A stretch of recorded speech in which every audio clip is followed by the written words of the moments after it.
எல்லோருக்கும் வணக்கம். இன்றைக்கி என்ன வீடியோ பார்க்க போகிறோம் அப்படின்னா, வாழ்க்கையை மாற்றிய ஒரு கப் தேநீர். இது ஒரு மோட்டிவேஷன் வீடியோ. வாங்க வீடியோக்குள்ளே போகலாம். ராமு என்ற ஒரு நபர் சென்னையில் ஒரு சின்ன டீ கடை வச்சுருந்தார். தினமும் காலை 4 மணிக்கு எழுந்து கடை திறப்பது அவரோட வாடிக்கையாக இருந்துச்சு. ஆனால் கொஞ்ச நாளாகவே அவருக்கு கடையில் வியாபாரமே இல்லை. அதுக்கு காரணம் பக்கத்துலேயே ஒரு பெரிய காஃபி ஷாப் வச்சுட்டாங்க. அவனோட கடைக்கு வர ஒரு 10 பேர் கூட அந்த கடைக்கு போக ஆரம்பிச்சிட்டாங்க. சரி, இது சரிப்படாது அப்படின்னு சொல்லிட்டு ஒரு நாள் அந்த கடையை மூடிடலாம் அப்படின்னு முடிவு பண்ணிட்டாரு.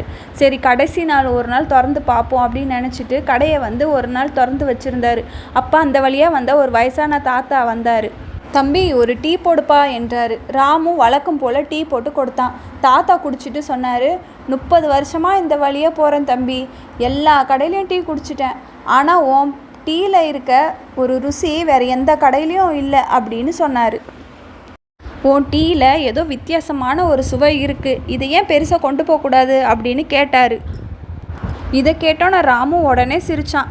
சரி, இதை நான் பெருசாக கொண்டு போகலாம், யார் குடிக்க வருவா அப்படின்னு சொல்லி கேட்டான். தாத்தா பதில் சொல்ல ஆரம்பித்தார். தம்பி, பெரிய கடையில் டீ கிடைக்கும், ஆனால் உன் கைப்பக்குவம் கிடைக்காது. உலகத்தில் 2 விதமான மனுஷங்க இருக்காங்க தம்பி. ஒருத்தர் கூட்டமாக இருக்குன்னு அந்த இடத்துக்கு போவாங்க, இன்னொருத்தர் எங்கே ருசியாக இருக்கோ அங்கே தேடி போய் குடிப்பாங்க. நீ அந்த கூட்டத்தை உருவாக்குற ஒருத்தனா இரு அப்படின்னு சொல்லி தாத்தா சொன்னார். இதை கேட்டோன்னே ராமுவுக்கு உடனே ஒரு யோசனை வந்துச்சு. உடனே கடையை மூடுற ஐடியாவை விட்டுட்டு மறுநாளே அவன் கடையை பெருசாக ஆக்க முயற்சி பண்ணான். கடைக்கு வெளியே ஒரு போர்டு மாட்டினான், 30 வருஷம் பாரம்பரிய டீ அப்படின்னு. ஒரு தடவை குடிச்சு பாருங்க, ருசி நல்லா இருந்தால் காசு கொடுங்க, இல்லாட்டி காசு வேணாம் அப்படின்னு சொன்னான். மக்கள் வர ஆரம்பித்தாங்க. நல்ல வியாபாரமும் கிடுகிடுன்னு ஓடிடுச்சு.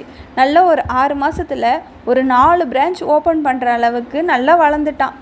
பக்கத்தில் இருந்த காஃபி ஷாப்பில் வேலை செஞ்ச பையனே ராமுக்கிட்ட வேலைக்கு சேர்ந்துட்டான். அந்த அளவுக்கு ராமு பெரிய வளர்ச்சி அடைஞ்சிட்டான். இந்த கதை சொல்கிற கருத்து என்ன அப்படின்னா, ஒவ்வொருக்குள்ளேயும் ஒவ்வொரு விதமான கைப்பக்குவம் திறமைகள் ஒளிஞ்சிக்கிட்டு இருக்குது. நம்ம அதை வெளிக்கொண்டு வராமல் நம்ம ஒரே இடத்துல நின்றாமல் ஓடிக்கிட்டே இருக்கணும். இதுதான் இந்த கதையோட கருத்து. இந்த சேனல் உங்களுக்கு பிடிச்சிருந்துச்சு, இந்த ஸ்டோரி கேட்க நல்லா இருந்துச்சு அப்படின்னா சேனலை சப்ஸ்கிரைப் பண்ணுங்கள்.